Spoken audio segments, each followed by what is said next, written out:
આપણે આવી ગયા અહીંયા કામ કરવા, અટાણે કામ કરવા આવી ગયા છે. જોઈ લ્યો, તમને અહીંનો નજારો જોઈ લ્યો. બરોબર, કંપનીમાં કામ કરું છું, જોઈ લ્યો. એથી ગાડી ભરાતી હોય એટલે ઉપર આને કહેવાય, અટાણે તમને જે દેખાય એને કહેવાય સીમની. સીમનીમાંથી કંઈક આવી રીતે ભાઈ ડમરી ઉડે. એમાં કામ કરવામાં બહુ ડટ બહુ ઉડે, એટલે એમાં બહુ જરાક ધ્યાન રાખવું પડે. આ બધો કંપનીનો નજારો છે ભાઈ, અને અહીંયા હું સ્પેશિયલી કામ કરવા આવું છું. તો આ સીમની કહેવાય, તો સીમનીમાં જોઈ લ્યો તમે અટાણે કેવી રીતે આ બધું ડટ ઉડે છે. બરાબર, તો એમાં કામ કરવામાં થોડુંક ડટ ઉડે એટલે ધ્યાન રાખવું પડે. માસ્ક ને એવું બધું પહેરવું પડે.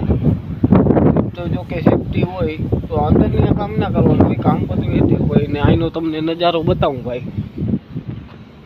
તો આવો કંઈક નજારો છે. અહીંયા કેટલી ગાડીઓ લોડ થાય આખા દીના, 15, 20, 50, 60 કોઈ લિમિટ જ નથી, એટલી ગાડીઓ લોડ થાય. બરાબર, અને સામું ઓલું માતાજીનું મંદિર આવેલ છે, ભતવારી માતાજીનું. અને નજારોની વાત કરીએ તો બહુ સારામાં સારો નજારો. હાઈવે રોડ છે ભાઈ. તો જય દ્વારકાધીશ. તો સપોર્ટ કરતા રહ્યો ને મળીએ આગલા વિડીયોમાં. બરાબર.